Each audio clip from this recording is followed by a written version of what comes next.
1998, Art Bell.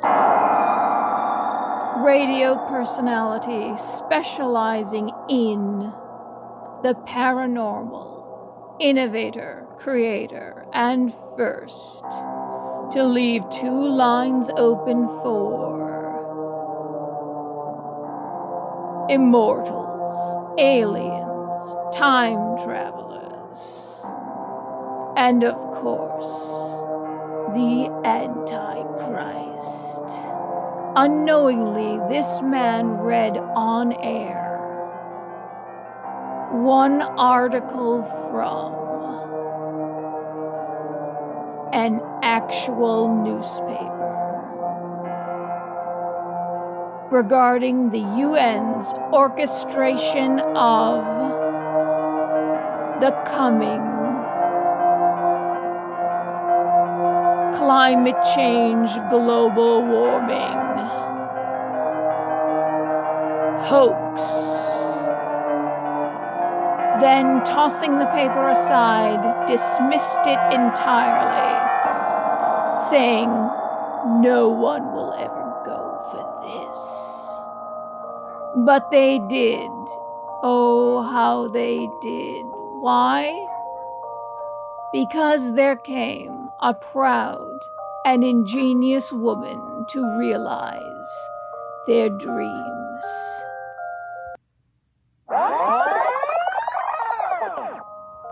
What, you ask, did that article say? Stay tuned and find out. The man who unknowingly knew too much. Evita Peron. A Soylent Green New World made out of people. Full documentary. Don't worry, it's going to be educational and very fun.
Anybody see this Evita? In fact, this is the original New York or Broadway cast.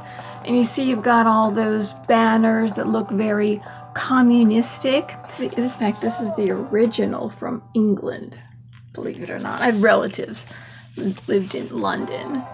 And there's Evita on the Rainbow Tour. See the rainbow and love, and everybody loved her.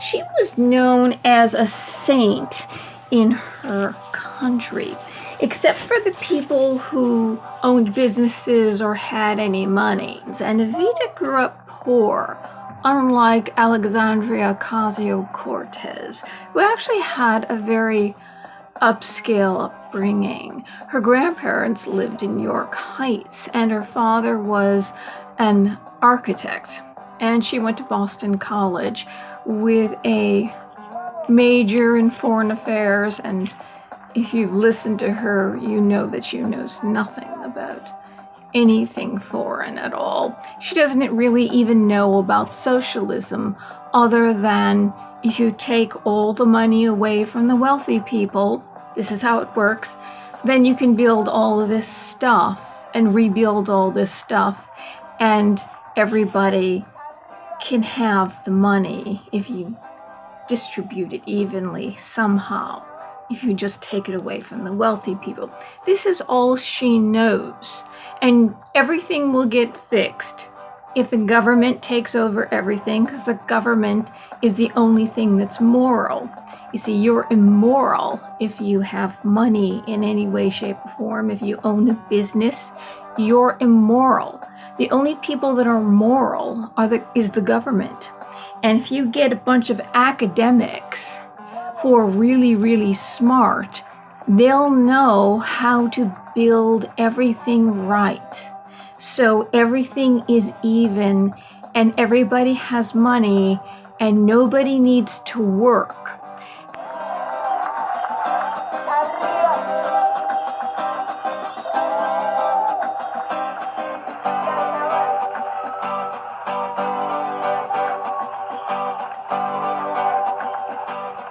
And all those people sitting on their couch smoking pot because they're unwilling to work, I'm sure you know that by now, that she wants to pay people who are willing to work. And all these states are allowing pot to be legal. So legalized pot, which causes a lot of people, not everyone, but a lot of people, especially the more you smoke it, to be very lazy. So when they successfully dial the telephone, sometimes they're afraid of the phone. When you're on pot, they're, because there's a voice coming out from the other side. There'll be no place to dial because nobody will have jobs, because we've let in everybody from all over the world and nobody's able to learn English or common language. And everybody has to have an interpreter, but an interpreter is a job too.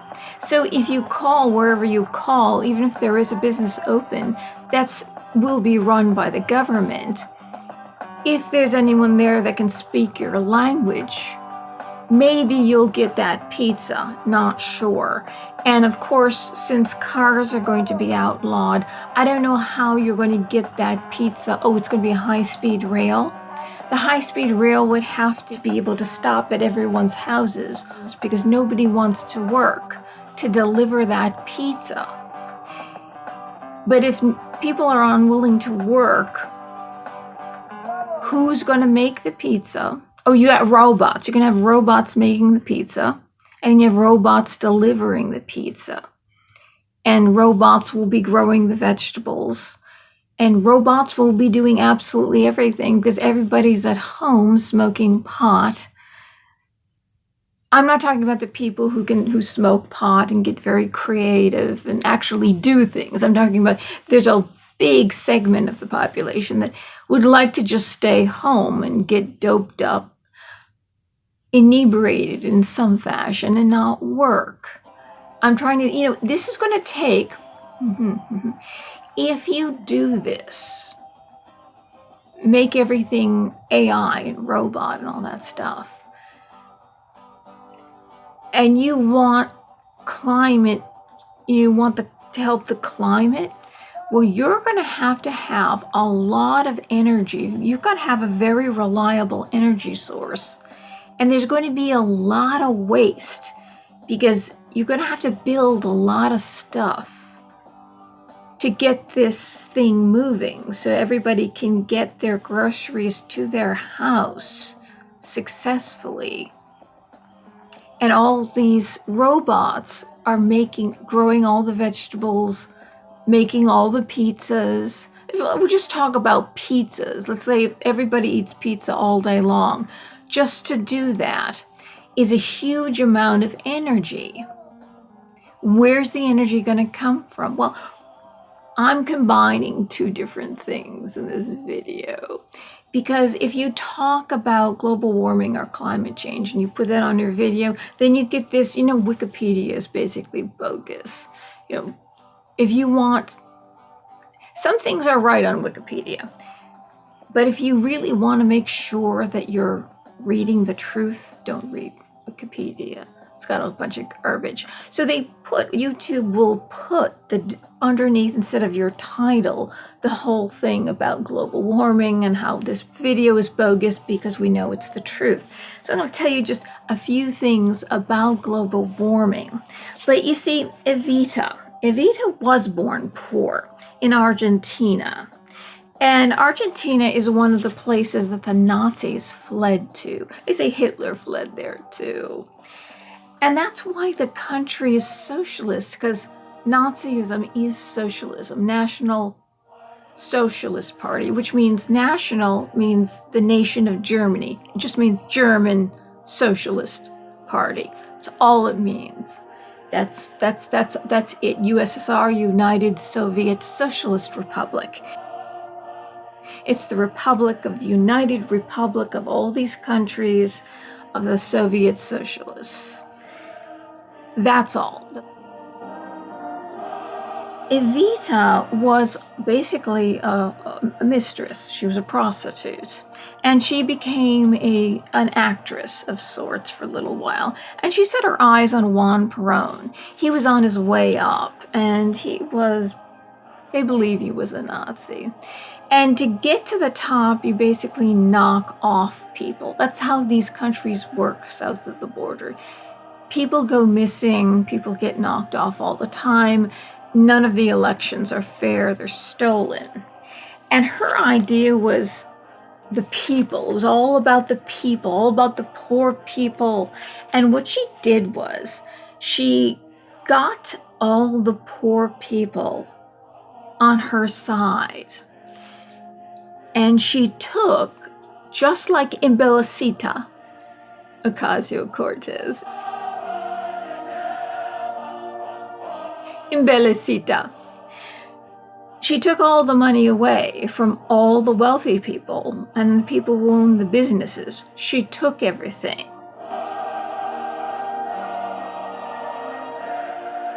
And she would have the poor people, and it made her look like a saint. See, we have the White House, and in Argentina they have the Casa Rosada, which means the pink house, the pink palace. That's what it was. And the poor people, just kind of like that Mother Teresa thing, all the line of poor people would come in, and Evita always bedecked herself in jewels because she took most of the money for herself and bought jewels and glamorous dresses. So when the poor people saw her, she looked like an angel. She looked like a saint. She was glowing, and she had bleach blonde hair because Juan Perón liked bleach blonde hair, and she was a heck of a prostitute. I mean, she really wooed him by her ways in the bedroom.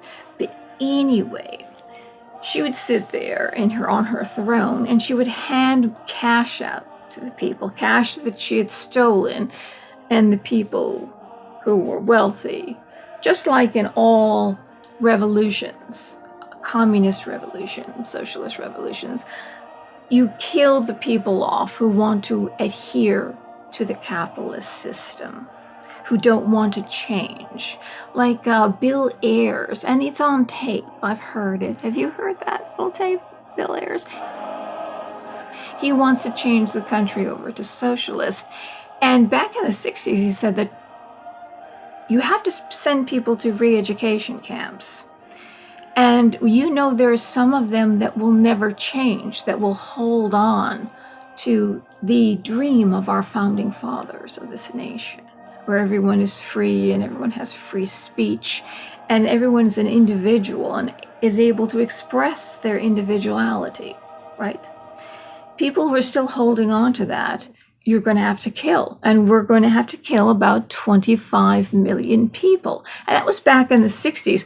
Now you're going to have to kill more than 25 million people. And Bill Ayers, if you don't know about Bill Ayers, you see, Obama started his presidential campaign in Bill Ayers' living room. Bill Ayers, in the 60s, to protest the Vietnam War, he got a bunch of hippies together, and they would build bombs, and they would bomb government buildings. And if you meet a communist revolutionary, they will tell you that it's a good thing because he didn't bomb people. He just bombed government buildings.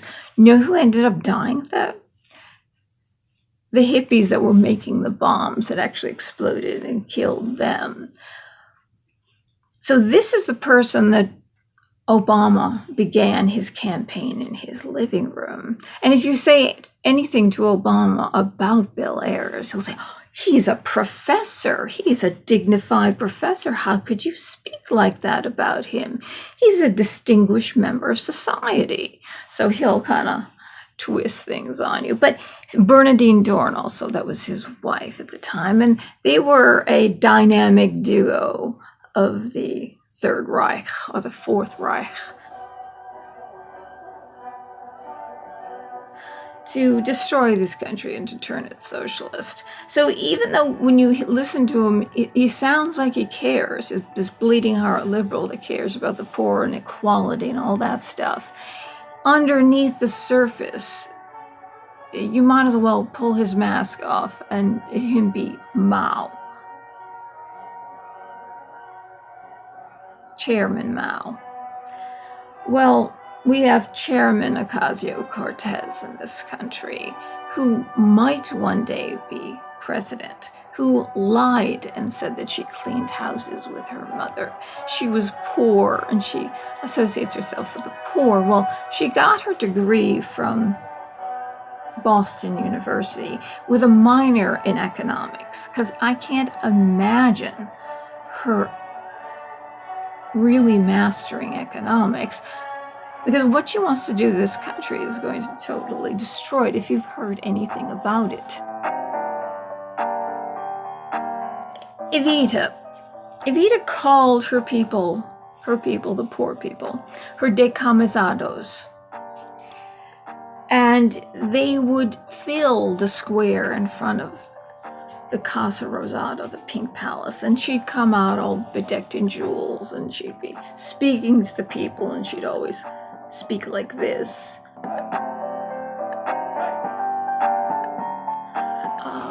Full of, like, she's power and love, almost like love. I'm speaking for you, I'm speaking for the people.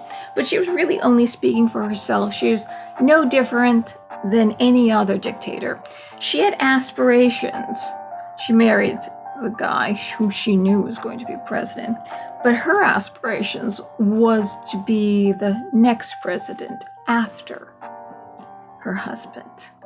But she died of cancer at the age of 33, and people in Argentina want her to be a saint because she gave so much to the poor, but she basically bankrupted the country by taking all the money away from the wealthy people, giving it away, spending it herself. And you can give money to poor people, which is very noble, but after the money is gone, it's gone. You know, you have to keep making money in some way, and you need the businesses, and you need the businesses to run efficiently. And we know the government, if anybody have Affordable Care Act, Obamacare, knows that when you call, you're on the phone for about 4 hours. I've never received a card. Where's your, Obamacare card? I don't have it. They never sent it to me. And they were that was the first time. And then when they were supposed to reissue them, I still didn't get the card reissued. And after you spend 4 hours on the phone with the government, you never want to call again.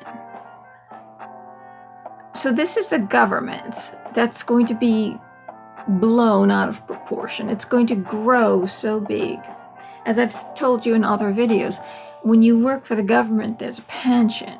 You have an exorbitant wage, which is $175,000 to $350,000, and you work for 20 years, and then you get 80% of that as a pension.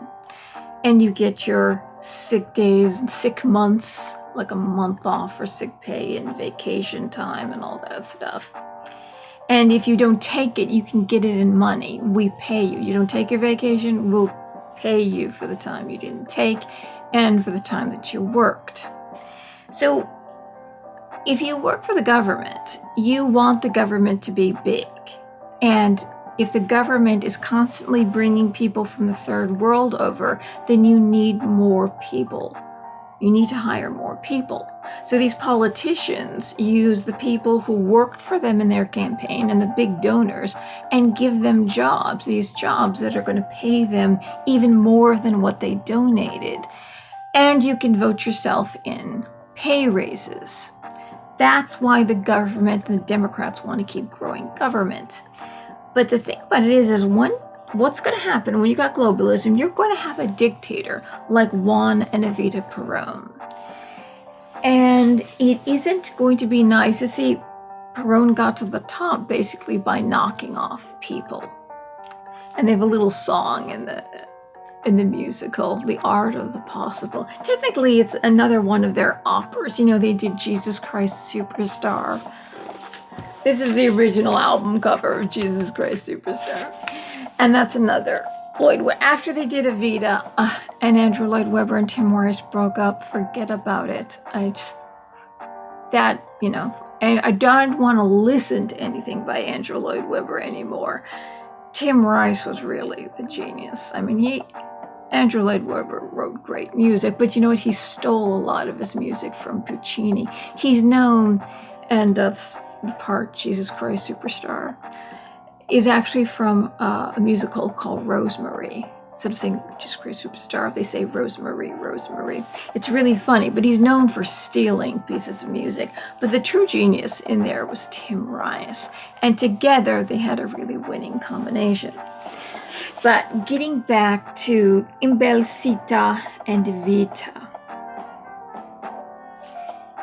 So this is where our Pope came from, that wants to bring in as many refugees, but doesn't want to bring in the Christian refugees, who are the ones that are being oppressed in these countries. Because we can't always think of the Christians. And he has a 200-foot wall, which he made higher around the Vatican, that he lives in this exorbitant wealth and hides all the pedophiles. He's done nothing about that. He's from Argentina. He's a Marxist. That's why is the Pope doing this? And why isn't the Pope talking about spiritual things? Why is the Pope getting involved with climate change? I should preface this whole video. Now here we go with the climate change. Ocasio-Cortez wants to get rid of airplanes and all automobiles and rebuild every building in this country. First of all, where are you going to put all the waste? And where are you going to get all this building material? And who's going to do the work if nobody wants to work and they're going to get paid not to work? How are you going to get any of this done? And under a socialist system, you see, under a capitalist system, there's competition and there's creativity. And if you build a better product, then you'll get the people coming to you to buy your product. If the government is creating one product and that's it, and the government decides this is the way it's going to be, it's going to cost a lot of money.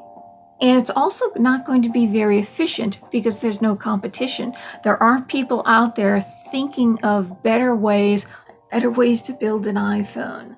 That's why we have all this technical innovation that it seems it started in the early 20th century and then it blossomed and went. The more we go forward, the more stuff we invent, and the more creativity is out there, and the ability to bring people up from very humble beginnings because they get educated or they have a creative idea and they use their minds to create a better product, so people will buy your product versus this other product, which doesn't have all the functions of this product. But if you have a government building everything, nothing is going to be efficient.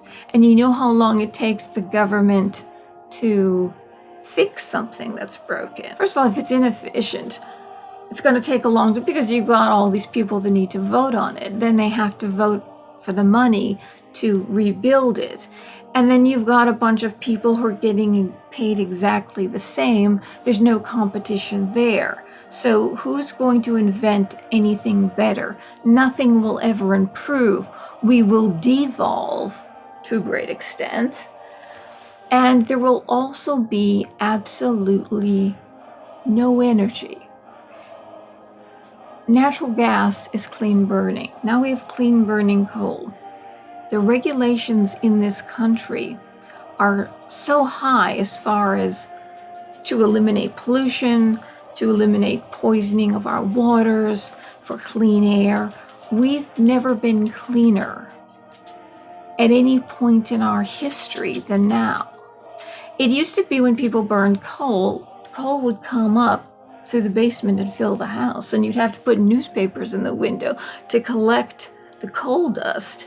And then you'd come into a city, the more concentrated the city, and there'd be a haze of black smoke above the city because coal was not being burned cleanly.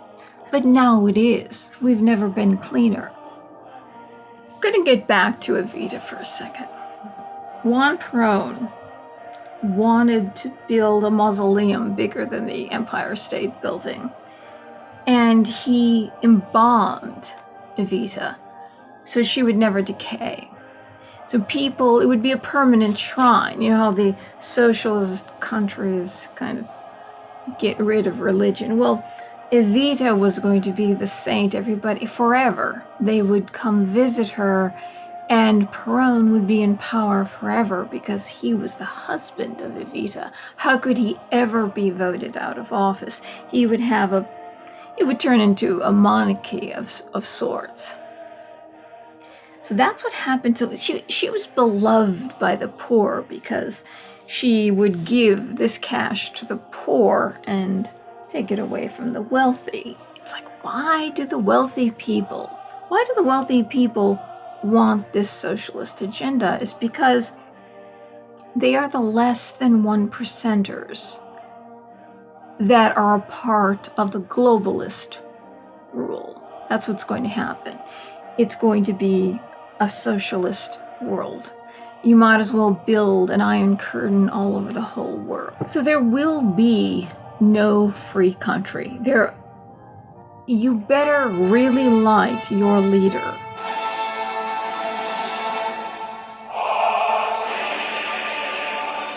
Don't know who that leader is going to be.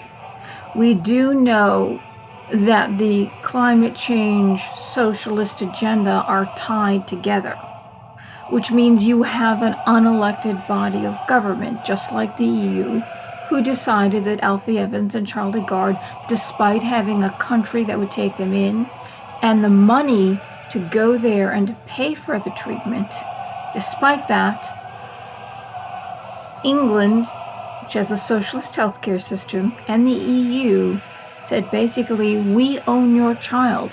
We own you. That's what socialism is. Well, remember the outcry, it's my body, you have no right to touch my body, or what I want to do with my body, the government has no right. Yet you want the government to pay for everything, including your birth control, and taxpayers to pay for it, but it's your body and the government can't come into the bedroom and tell you anything. Well, in a socialist agenda, that's all the government does. There's no individuality. It is the state over the individual. You are no longer an individual person with your own thoughts and feelings. Just like I said about the re-education camps that Bill Ayers speaks about. You all think the same thing. You cannot have an independent thought. If you do not all think like a good communist, and it's what happened in Russia and all these countries, anybody who wasn't brainwashed and ascribed to this communist agenda was killed. They would bully them and harass them and beat them using gangs, shout them down until they couldn't take it and committed suicide, or they just put them before firing squads. And Mao had his execution quota. So many people needed to be executed every day. And what he did is very similar to what this Green Deal is. He reorganized the whole nation, where people were free, and they used to live in the country and grow things. He industrialized everything and brought everybody into, kind of like urbanized everything. Everybody came into these big cities, and everybody became like an automaton, like a robot, and they lived in very unhealthy conditions. And to get food, you line up. It's all kind of like everybody is in the army. That's what it is. Everybody became a soldier in the communist army. There's no freedom. And he had his beloved Red Guard that would go out and harass and bully people and beat them up, especially the elderly, anybody who remembered the past, because under a socialist communist rule, that's what it is, communism is socialism, you have your leader at the top, and everything is dictated by that leader at the top. He decides something stupid in his head, like the Great Leap Forward. He decided that everyone in the country was going to produce steel. And China was going to be the #1 producer of steel. So people didn't know how to get this metal. So the only thing they could do was melt all their pots and pans and utensils to produce steel to give to the government. And 20 million people starved to death just for that stupid idea alone. And he also destroyed the past. He had the graves dug up. He had poetry and songs destroyed. The past, that's what socialism does. It destroys the past. There is only the dictator. Whatever the dictator says that history is, that's what history is. Like in 1984, they decide from day to day what history was. They would make up a new history. It is the grandest act of narcissism that has ever existed, is a socialist agenda with a dictator. Because you destroy the past, you destroy the beauty and the memory of the past, and you beat up all the elderly people, all the wisdom of anybody that remembers the past, and you dig up the graves and you destroy their memory, and you say that those people are evil, so you must dig up their grave and punish them, and then smash all the beauty and the creativity of China for thousands of years. So archaeology, in a sense, will be totally destroyed. Everything is the dictator. There is nothing but the dictator. And the government, the dictator is the government. He also had this idea called the 500 flowers. This way, he could figure out who was for him and who was actually against him. And he brought together the people that were the elites, that had a little money, well-educated people, basically, around him. And he said, I want you each to tell me, I'll call you up one at a time, how I should run this country. What's the best way to run this country? And each one of them came up and gave them their idea. And he would know by their answer whether they were for communism, for his agenda, or against it. And incidentally, they were all executed. He ended up executing his beloved Red Guard, which were the young people, like the Antifa people, that he sent out to beat people up, torture people until they committed suicide. In the end, they say between 78 million to 100 million people were killed because of the communism in China. And each country, like in Russia, a vast, like 30 million, it could be 100 million were killed under Stalin and Marxism, that whole regime, and Lenin, that whole thing all together. Huge numbers of people, and people were thrown in pits. There's no way to count the bodies, the amount of people that were killed or sent to Siberia. But that's socialism. Say that Mao had his beloved Red Guard, his Antifa, his young people, who he found it very easy to brainwash. And you see, there are a lot of people who like to be bullies, and they want license to be a bully. They were in school, if you're bullies or no, you're not supposed to be a bully, and you will get punished for being a bully in some way. They don't beat them, but we're trying to get rid of bullies. But basically, under socialism, you use the bullies. All these people that want license to be a bully and beat people up, that's who joined the Red Guard. Or if you didn't want to get beaten up, you join the Red Guard and say that you're on this side, you're on the side of the bullies. So what happened was his beloved Red Guard, with a tear in his eye, he said goodbye to them. See, half of them were executed, and he stood there and watched them be executed, because you have to get rid of these people. They're bullies, they're crazy. Once they know they were pawns, they will turn on the government, and you can't have that, so you execute them.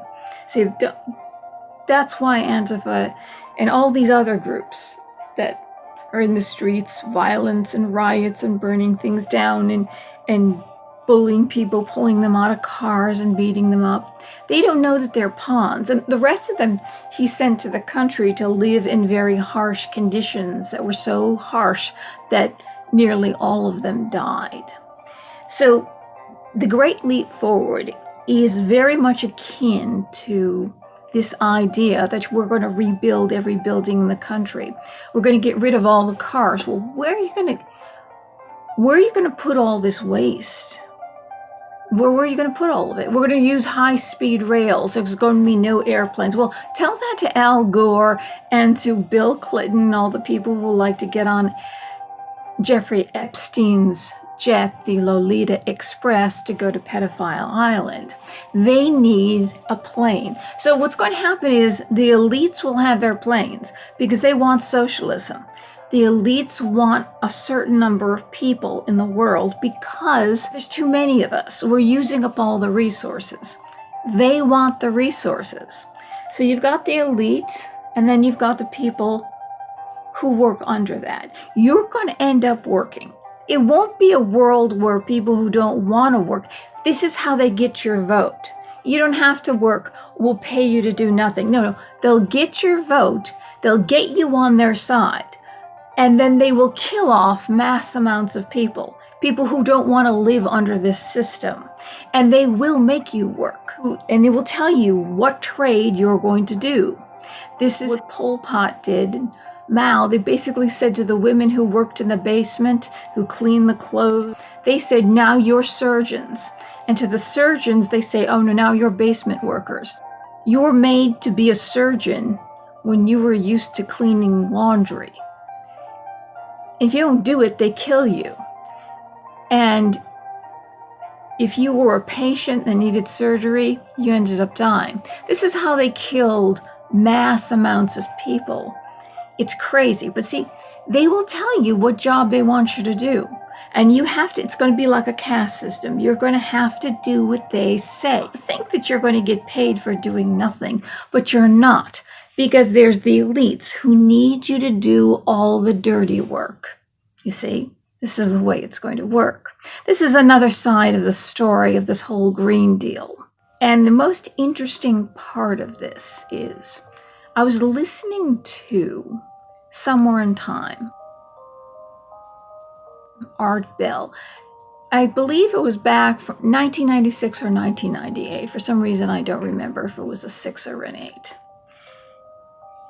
Some of his show, he has these wild characters on, and he has these funny lines. Like, if you're an alien, I opened up a certain line. If you're an alien, if you know you're an alien, or you're an immortal, or something like that.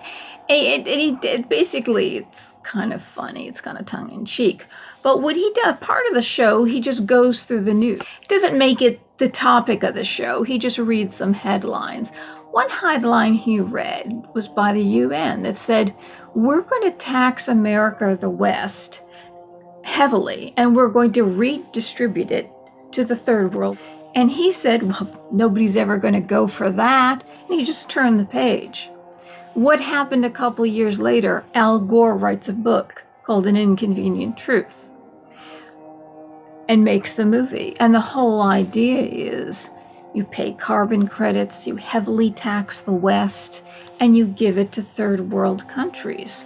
what did Obama do? And the whole Paris Climate Accord, the countries got together and said, well, these certain countries are off the hook. Certain countries are going to have to pay heavily, and that's primarily America, overtax them for all the climate emissions that they're giving off. But the truth is we have the strictest pollution and emissions regulations in the whole world as far as that goes. We are the lowest. So we're going to get taxed because we are actively conscious of pollution and all that other stuff. And carbon emissions, which is another story, which, as you know, carbon dioxide is a nutrient and it feeds plants. And the only way to fix that issue, if you think that there's too much carbon in the atmosphere, is that you replant the rainforest. You can actually change a desert over by planting plants and irrigating it and bringing the water to that area, and grow trees. Trees are a part of the formation of clouds. They play a part in the formation of clouds. So it's very important to change a desert area to an area that gets rainfall. It's not that difficult, but you just have to do it, which nobody seems to be doing. So if you care about carbon emissions, you see, to a plant, carbon emissions is a nutrient. We are carbon. When a star explodes, it creates carbon, and all life, everything in existence, comes from the dust of an exploding star, which is carbon. So carbon is not poison. It is not bad. In fact, it is responsible for everything that exists in the world. For 250 million years, the dinosaurs ruled the planet. There were 5 times the amount of carbon in the atmosphere. 5 times. We had no ice caps.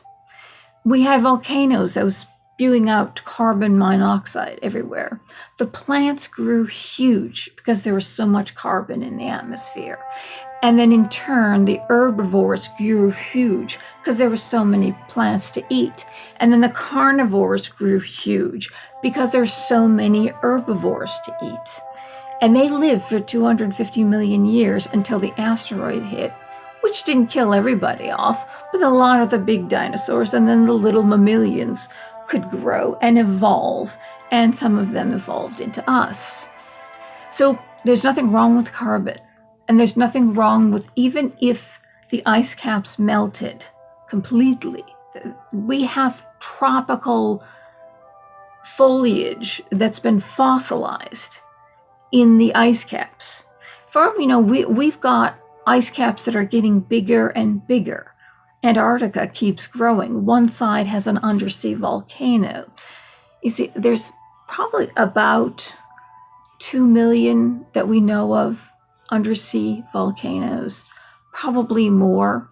I've read several different studies that say there's 1 million to 1.5 million, up to 2 million undersea volcanoes that we know of. They explode all the time. And if we don't see the eruption, we have no idea how many there are. If the climate is hot, or even if the sun gets very, very hot and beats down with the water below is not going to heat. It's only going to heat from below. That's how the water will change from cool to hot, and it's going to destroy all life. But then you have the idea of the extremophile that live deep in the ocean, that live in very hot conditions with no light, and then they luminesce, they create their own light. So an extremophile adapts to its conditions, so there will be life even if the temperature of the entire ocean changes, and we will evolve and change and adapt to a changing climate. But underneath the water, see, this is how water boils in a pot. It boils from underneath. That's why they say part of Antarctica is melting, is because there are undersea volcanoes right next to one side of Antarctica. Otherwise, it's been growing and growing.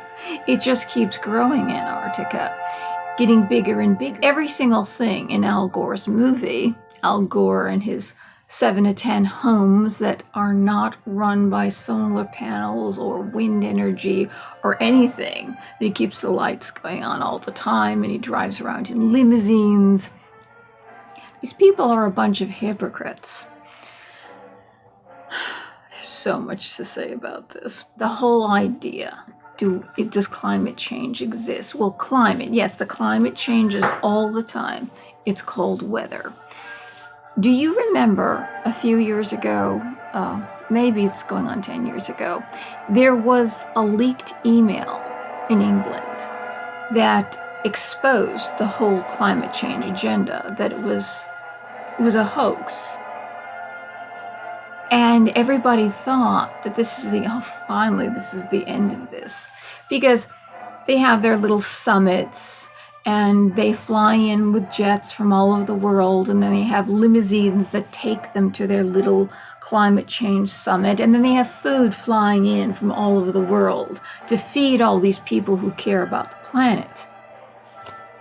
And they have their limousines running because their chauffeur in the limousine needs to have the air conditioner on or the heat on as they wait for them in their little summit. Bono. Do you know that Bono's plane has let go more carbon emissions than if his little plane flew to Mars and back? That's the amount of carbon emissions that Bono, who loves globalism. These people are all hypocrites, every single one of them. That's why there's no way that the airplanes and all these things are going to be eliminated, because they're going to have their private cars and they're going to have their private jets. There's going to be us on the bottom who have to ride in public transportation. We can't go anywhere unless there's some kind of high-speed rail that goes somewhere. And that high-speed rail, Gavin Newsom canceled it. It cost too much money. It was supposed to go from San Francisco to Las Vegas, and he canceled it because it costs too much money. They don't have the money to do it. It's kind of impossible. So this whole high-speed rail is ridiculous. I'm sure you've heard about the high-speed rail going to Hawaii. Tulsi Gabbard said, "What do you mean, no jets? How is anybody going to get to Hawaii? How's food going to get to Hawaii? Hawaii is going to just go under. You can't eliminate jets." So of course, jets won't be eliminated. The wealthy 1% or less than 1%ers, the people who run the show, will have all the jets. So don't worry about that. It's you. See, the whole idea of communism, if you lived in a communist bloc country, they built homes, they were big cement buildings, and they all looked alike. They looked like boxes. They were row houses that were all smashed together. And that's her plan. Nobody's mentioned this one. I've never heard anybody mention this one. That's what it's going to be. That's what it is in Soviet Russia. Remember Bernie Sanders? He honeymooned in Soviet Russia. While the Gulag was going on and people were being killed for not believing in communism, they just take you away and kill you and disappear. And the bread lines, people were starving to death, and people lived in these row houses made out of cement. Everything was gray and miserable. Well, that's what it's going to be, because it's going to be more efficient if you get rid of all these individual houses. And just like the uniqueness of a human being, the individual person, and everybody's got their own gender now, and there's these groups that are, the more oppressed group, and this more, there's going to be nothing. We're all going to be the same. Just like this building, which you're going to be living in, is going to be more efficient, and the climate isn't going to suffer for it. But it's all going to look exactly the same. It's going to be these row houses, big cement, concrete row houses, like they did in the Soviet Union, because it's more efficient. And they're going to figure out how the best way, if you're going to get electricity, and electricity will probably be intermittent. You'll have to shut the lights out at a certain time. All the lights will go out. It's going to be micromanaged down to the wire. And if you speak to anybody who's lived in the Soviet Union, they will tell you how bad it was. And this is the Green Deal of Ocasio-Cortez. It is socialism. It has nothing to do with the climate. It is just implementing the communist agenda, which means everything that's made is exactly alike. There's only so many made. It's not enough for everyone. Not enough food, not enough clothing, not enough deodorant even. People will die because the healthcare will be rationed. There will be not enough doctors. Nobody will want to become a doctor because it takes too long and too much intelligence, too much work. It's a ruse. You have to understand, this is all a ruse to overwhelm the system. Nobody's going to want to be a doctor. There's going to be no medical innovations anymore because you're not going to get paid that much. You're going to get paid the same as you were if you were somebody who does laundry. But to do laundry and to become a doctor or a scientist, you have to have a lot of education. And you have to have the IQ to do it and the mannerisms to be a good doctor. Nobody's going to want to do it. It's going to be like Russia. In his medical bag, there's a pokey thing, there's a knife, there's a bottle of vodka for you, and then they'll use your undergarment as a tourniquet after they cut you open. That's the kind of health care you're going to have. Simple as that. Socialism can only destroy. It destroys what's ever built. And the way to destroy it, so if you read Saul Alinsky's Rules for Radicals, Bill Ayers, Marx, will all tell you, you have to overwhelm the system. You overburden the system. So the tax base has to pay. That's why Ocasio-Cortez wants to raise our taxes to between 70 and 90%. What's the point of working? You might as well get a low-paying job and then pay less taxes than do anything on a high skill level. What's the point? If you overwhelm the United States of America and you bring in all these people with all these diseases, nobody is being screened.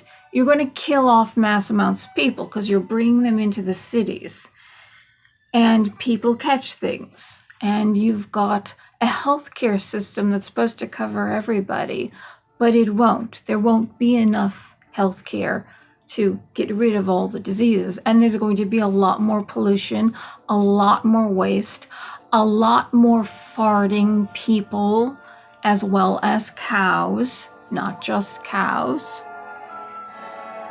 That's how you destroy the system. This is all a ruse to take everything down. And to take the money from America and send it over to third world countries. We have to pay more taxes so we can fund these third world countries. It's going to be moved over there. But these third world countries like India and China and Japan and Sri Lanka and Pakistan and Africa and several other countries are all building coal-fired power plants.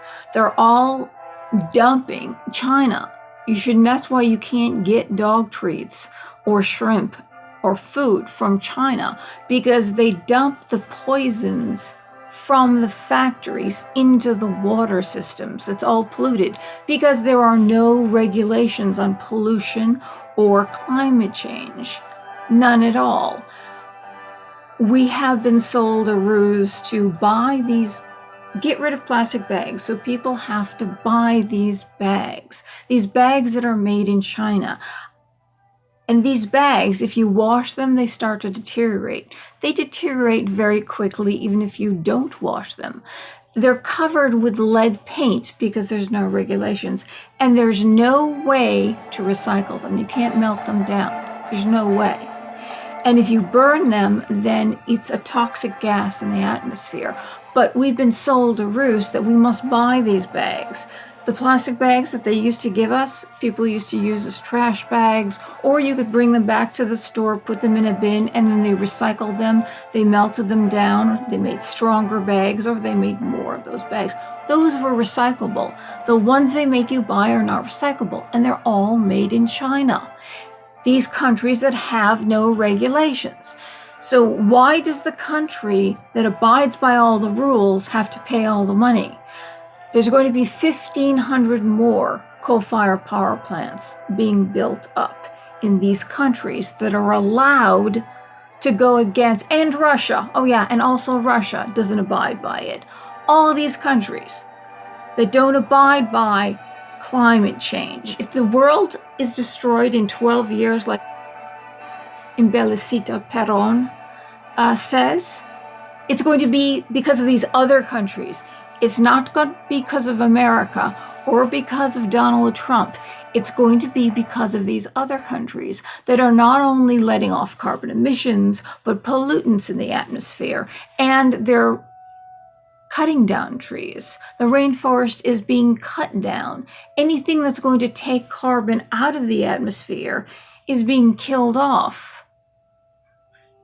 This is a ruse. This is a ruse to take the only country in the world, personal freedoms, liberty, and the right to life, liberty, and the pursuit of happiness. The beacon of freedom in the world that saved the world in World War II, actually twice, World War I and World War II. They want to take us down. That's the only way you can usher in globalism. Now, what about the whole get rid of fossil fuels and have clean energy? Well, that's all also a ruse. The solar panels and the wind turbines, totally a ruse. The solar panels have to be subsidized by the government. The government, the taxpayers, you got to raise the taxes. So the government subsidizes these solar panels. That Obama took $1 trillion away from us to give to these green companies who were all owned by big donors of his. Well, it turns out all of these companies that were going to make all this green shit to save the planet, they all went bankrupt. They basically just took our money. They stole it. What is that? What's that doing? That's overwhelming the system. It's raising the taxes, and it will implode America. Now, Obama did that, and I believe he knew exactly what he was doing. He did this on purpose. He hates the Western world. We have him on tape saying that he hates the Western world and it's all about white supremacy. But as far as the world goes, whites are actually a minority. And it is the Western world that he hates so much that has the least pollution and has all these clean burning energy sources. Well, let's say, okay, we've got the solar panels, which it's still finite, the amount of energy you can get from solar panels. And they're so expensive that they have to be subsidized by the government, which is going to help the government implode. And a wind turbine, what does it do? It's noise pollution. It lets off this horrible noise. At night, it's got this red light. You have to use huge amounts of land. You know, when you used to look out at the land and the mountains and it used to be beautiful nature. Well, they cover all that.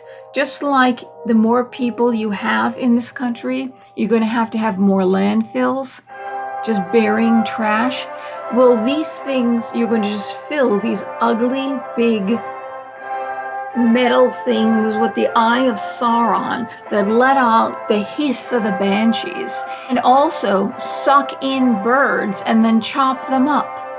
And the solar panels get so hot, like in the Mojave Desert, they exploded and they caught fire. every single day. You look out at the solar panels, you'll see gray wisps in the air because the solar panels get so hot that they burn the birds out of the sky. But then they'll tell you, oh, there are more birds being killed by cats. How do you count that? How do you count the amount of birds being eaten by cats? Does the cat tell you? Is somebody out there counting the birds as they're being eaten by cats? I don't understand this at all, but we know that this kills massive amounts of birds, and it's only going to kill more and more birds. And to build one of these things, you need electricity. So you need to burn coal or some kind of clean burning energy. You're going to waste that energy to build one of these things that produces intermittent energy. So to have one windmill, you need the electricity to build it. So you need to burn coal. You need to burn some kind of fossil fuel to build it, okay? And it's only intermittent energy because wind is intermittent. As the energy goes up and down, the electric companies have to go up and down as far as the energy goes, increase and decrease all day long. And do you know what that does? You end up using more electricity. So these things are actually wasting energy. They're killing the environment. As far as the beauty of the world goes, they're killing the birds. They are a menace.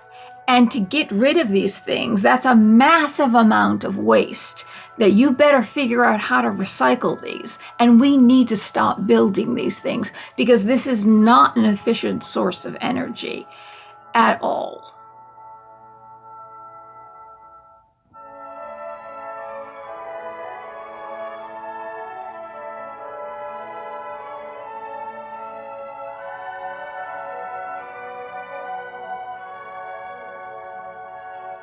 Okay, there's the energy source, which is the ruse. As far as everything in an Inconvenient Truth goes, everything was wrong. The snows of Mount Kilimanjaro are gone because of deforestation. No trees to hold the snow on there. It's quintupled the polar bear population, so much so that people in Siberia and the Inuits are getting eaten. Polar bears eat human beings, but they don't care if human beings are eaten. They don't care if there isn't enough doctors or health care, or that diseases are being spread, because it kills off more people. That way they can bring down the population of the world, and there aren't people using up all the resources, and the world is much more beautiful for all these wealthy people. This is your ruse, people. Okay, so the polar bear population, that's a bunch of baloney. If you get more polar bears, then the seals are going to be an endangered species. People will too. During the time of the dinosaurs, carbon emissions were 5 times higher than they are now, and we had no ice caps. 5 times. And boy, did life grow on this planet. You see, a longer growing season is better because there's more food. When people die in mass amounts, it's in the wintertime. Cold kills people. If you lower the temperature of the planet, you're going to kill people. 500 years ago, we had a sudden ice age called a mini ice age. In fact, they said preachers would walk out of their doors and they saw this huge sheet of ice that appeared overnight, and they got their Bibles and they would start preaching at the ice sheet because they thought that some demon had come. They didn't know where this thing came from. Well, the mini ice age gradually melted and it got warmer, but it takes many years for the Earth to warm up to its normal temperature. So when you have that increase in temperature, that's because the Earth has been warming since this mini ice age. Another thing that destroys climate change is the Vostok ice core samples. The Vostok ice core samples will show you the times when we've had ice ages. What is an ice age? Most of the planet is nearly covered by a sheet of ice. At its thickest point, it's 200 miles thick. So if the planet warms, they say like it's 1/800th of 1 degree by the end of this century, which is very small. And if we do have, let's say, 1 degree or 2 degrees by the end of the century, if the world starts moving into an ice age, that's not going to stop an ice sheet that's 200 miles thick. It's not going to make it warm enough to stop that ice age from happening, which will kill everything off and destroy everything that's ever been built.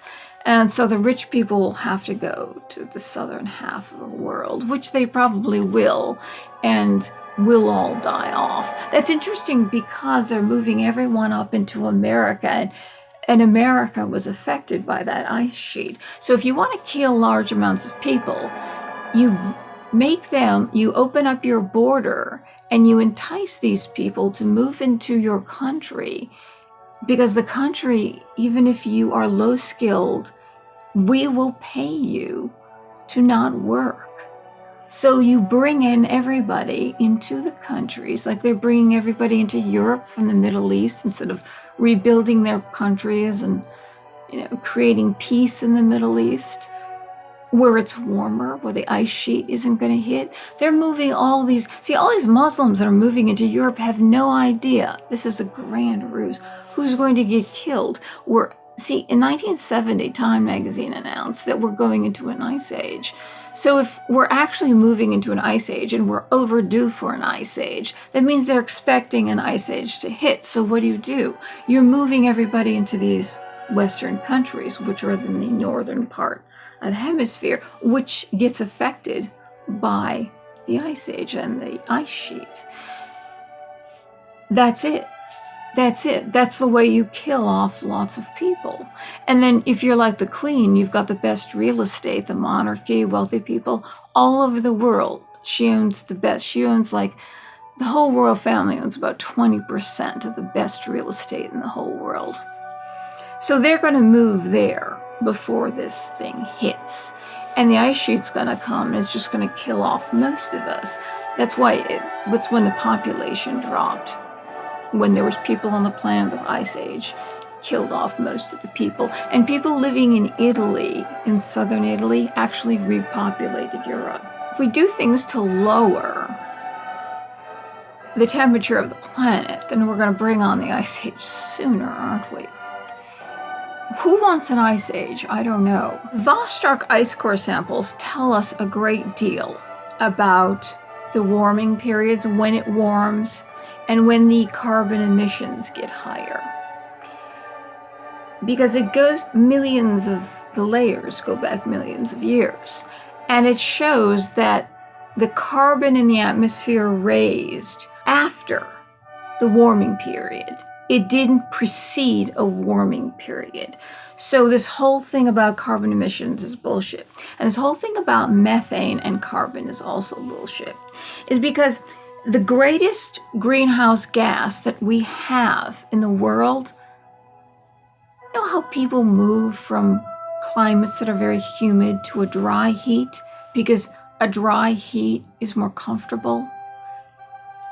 Water vapor is 75 to 90% of the greenhouse gas in the world that heats the world is actually water vapor. There's 1 molecule of methane to every 2 and carbon to every 2 molecules of water. So when after Hillary lost and the liberals and socialists went out and screamed helplessly at the sky, are we going to build a high-speed rail or donkey cart? Oh no, the donkey is going to let off methane emissions, right, by farting, to the seashores so they can scream at the oceans when they realize that water is the thing that is the #1 greenhouse gas in the world. Now there's a shocker. Coral reef. Why is the coral reef dying? It's run near Australia, the coral reef. The reason why it's dying is because the water isn't deep enough. It's getting too much sunlight. The water isn't deep enough. You know how Obama said water levels will be lowered and the whole thing, the birds and the rainbows and the children holding hands and singing around the world. All this stuff was going to happen if he was going to be elected president. The fact of the matter is that the coral reef, the great coral reef, is dying because the sea levels are too low. The sea needs to be deeper. If you go back in time, before the industrialization of the planet, tens of thousands of years ago, go back, you'll find that the coastlines have been shrinking for a long, long time. Why do coastlines shrink? The bedrock of every continent is granite. Granite raised to the surface as the molten rock inside the earth kind of pushed the granite up to the surface. And then eventually life formed. And as life grew and died, it created more and more soil. And it also pummeled the rocks to create sand on beaches, right? So as the water laps up against dirt and sand, it pulls itself back into the water. Say, let's say here's your coastline, here's the water pumping. And then the tides hit and the waves splash against it because the moon pulls on the tides, draws them up onto the land, and as it pulls back, the tide recedes, it pulls back dirt and sand into the ocean, and it goes to the bottom, and then the sea levels rise, and then there's more water, and then it pulls more back. That's why the coastlines shrink. Coastlines were also larger during an ice age. That's how the people moved. The Solutreans and then the people over the Bering Strait came into the Americas because of the ice age. During the ice age, the coastlines were 50 miles out. So a lot of archaeological evidence of the Solutreans, who actually came from southern France, is under the water. So Ocasio-Cortez, I don't understand why socialists, maybe because she's a star. She's their Evita. She's the shining star. She's young and she's got those lobotomy eyes going on.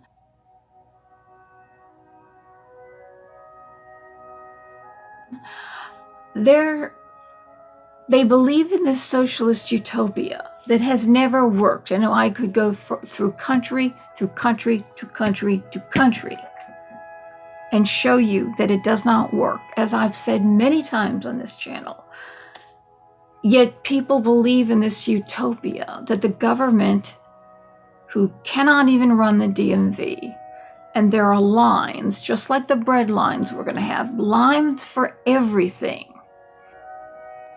because the government is not efficient, because they're going to get paid whether they do the work or they don't do the work. You see, that's the government job for you. And they get their pension, and they get sick pay, and they can retire after 20 years. It's an incredible job.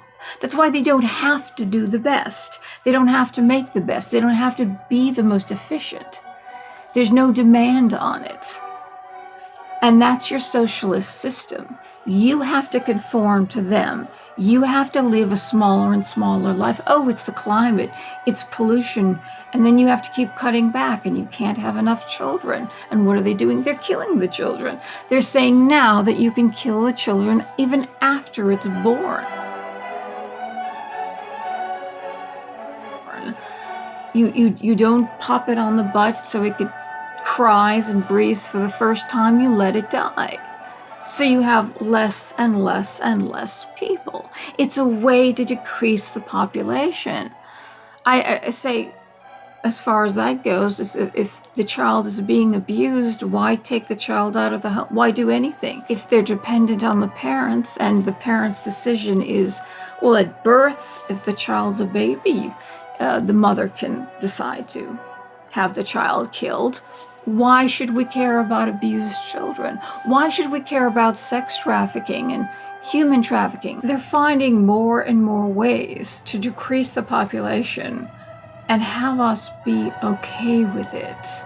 When you can kill a child when they're born, instead of giving it up for adoption and making a family happy, a family who, two people who cannot have a child happy. And you'll never see that child again. When a parent is allowed to kill a child outright after it's born,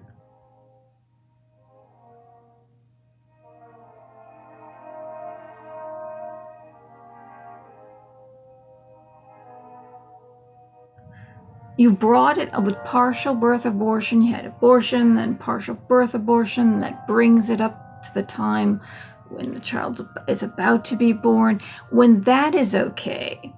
And then you change words. The person, see, that's very communistic, very socialistic. You're no longer a person, even though they call everything the people's. The people own nothing. The people are nothing. When you call it a fetus, it no longer has the rights of a human. You don't give it the rights of a human. Even up to the point of birth, it's about to be born, that child is a citizen of the United States. It has the rights under the Bill of Rights and the Constitution. It has the right to life, liberty, and the pursuit of happiness. It has that. When that child is taken out of the mother and is lying there, and the mother is deciding whether it should live or die, that child is separate. According to the DNA of the child, it is separate. But under communism, you are all the same. Under socialism, you are exactly the same. There's no individuality. So therefore, there's no separate DNA. Got it? That child has no rights under a socialist system because it is no different than the mother. And if the mother can say, I want to kill a part of myself, that child is still a part of it. It's a fetus. It's not a child. Still not, has no designation as a human being. If that's the case, then any child in foster care that's dependent on the government can also be killed. Any child that's being abused, why take them out of the home? If the parents don't want that child to live, because what's the difference between a baby and then a child that's a few years old or 10 years old? Child is dependent. Why take it out of the home? Child's being abused. If the parents decide that the child should be killed, then the parents have the right to do it. And it's going to be more than that. It's the government that's giving you the right to do it. And then the government's going to take that right to children who have no parents. Okay? You got it now? That's socialism. You are nothing but a cell in the state. The state is the only thing that matters. There's no individuality. There's no individual DNA. That child does not have any rights because its DNA, it has no individual DNA. It's not a person. In socialism, communism, you are not a person. Even though they call it the people's, there is no individual person. There is no one has rights to life, liberty, the pursuit of happiness, and free speech.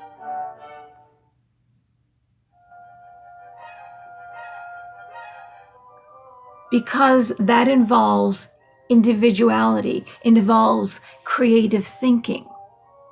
It involves thinking outside the box. It involves innovation and technology going into the future, getting better and better.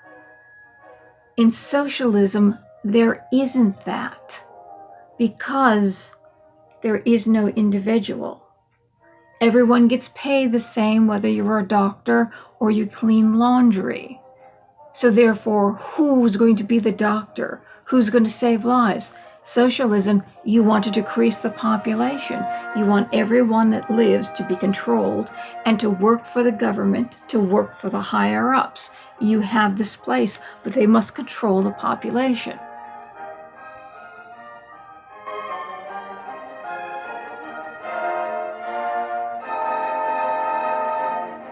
You got it? So you don't really want good health care because you want to decrease the population. you want the one-child policy. In China, they have sex selection, which if it's a little girl, they kill it. 45% of the men don't have a woman. That's why a lot of the men become homosexual. And that's great. If you don't want to produce more children, you would rather have a population, a great part of the population, homosexual, because there's no pregnancies, is there?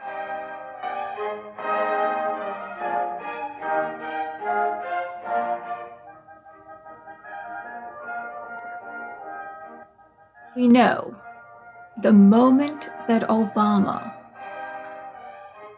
and countries like Germany, countries of the EU, decided that a great part of the world did not have to abide by pollution and carbon emission regulations, where if you go to Delhi, the air is so bad, it's like breathing in or smoking 50 cigarettes a day. When you heard that these huge countries that are not white, except for Russia, right?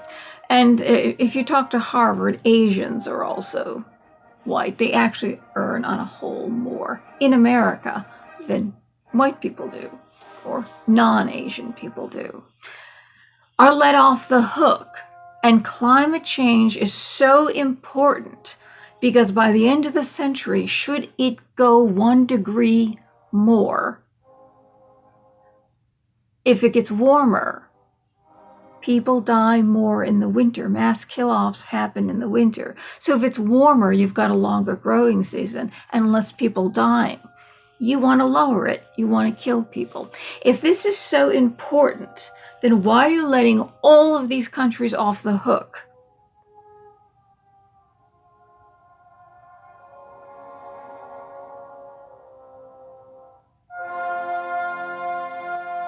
When I heard that several years ago, when Obama said that they didn't have to abide by these rules, and over here we're screaming and yelling how climate change is so important that we lower the carbon emissions, which carbon is a nutrient, and everything that is a carbon-based life form. That's what we all are. How much carbon can you lower? And then you remove all life on Earth. You remove everything. You remove Earth itself because everything is based on carbon. That's what we are. We are carbon-based life forms.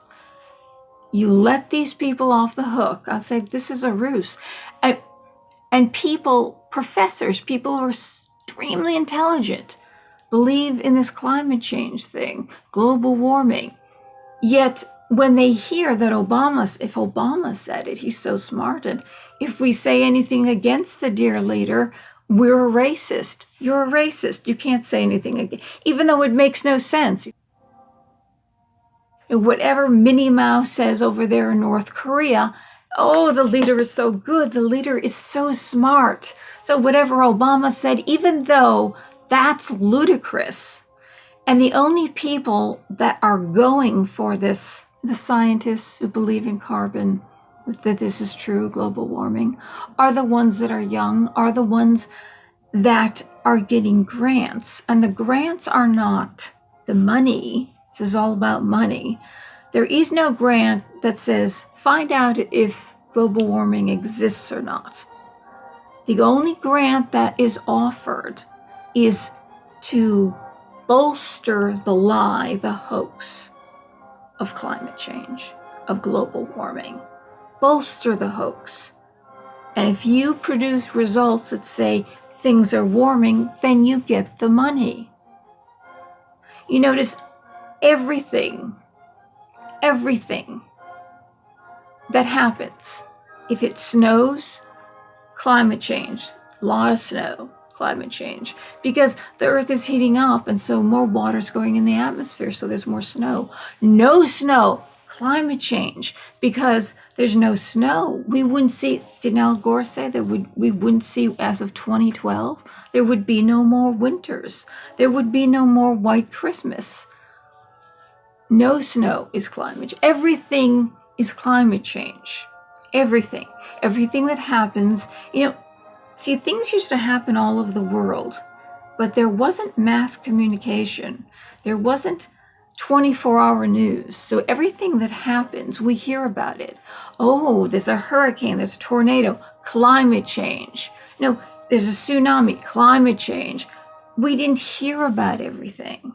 And they didn't used to record temperature, as of 100 years ago is when they first started recording the temperature, but they never recorded it before. And everything is based on science. But science seems to be bogus, because science is even saying that that baby that's on the table is still the mother when it has separate DNA. And carbon is a poison, even though it's a nutrient and it feeds the plants. And we are carbon-based life forms. So we must deny science. But they'll call you a science denier or a climate denier. They'll call you a name. That's what they do in communist countries. They shame you and they call you names. And they send you to re-education camps. They torture you. They bully you until you commit suicide or you conform. That's what they're doing to us here. We are losing our country. It's gone. The Democrats are going to have to live under this system, but they feel they're going to be up there, the 1%ers controlling things. We're going to be the ones living in the row houses, the efficient houses, the climate efficient house. We're not going to go anywhere by high-speed rail. There isn't going to be anything. They'll have the jets. They'll have the cars. We aren't going to go anywhere except for possibly a train that runs on something to bring us to the job, and we're going to be working in factories. It's going to be like the House of the Rising Sun, it was about a workhouse. It wasn't about a whorehouse. It was about a workhouse, which either you worked there because you were really poor or you committed a crime, and you worked in long benches for hours and hours and hours on end, and you didn't eat if you didn't produce enough. You have to produce enough of whatever it is you're supposed to make. If you don't, then you don't eat. So you work to death for 12 to 16-hour days. And that's where we'll go. We'll go to workhouses. That's what it's going to be. That's exactly what's going to happen. That way we support the people on top who are going to have everything.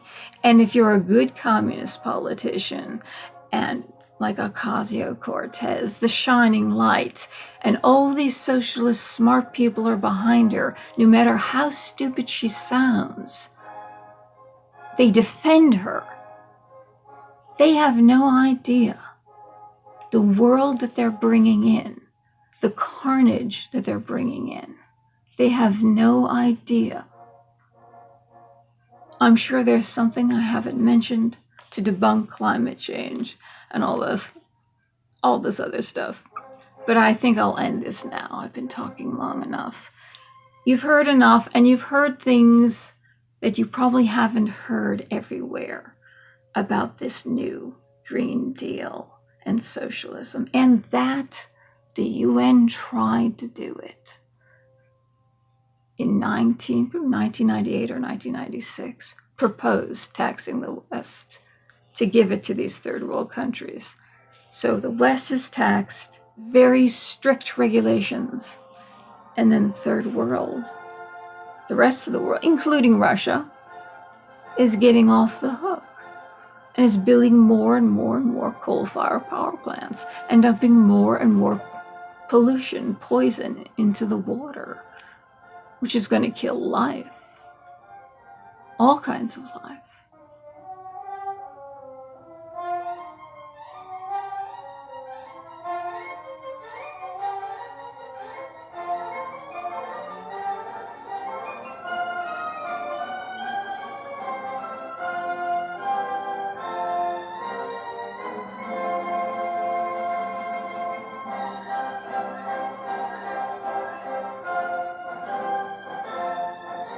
Good night.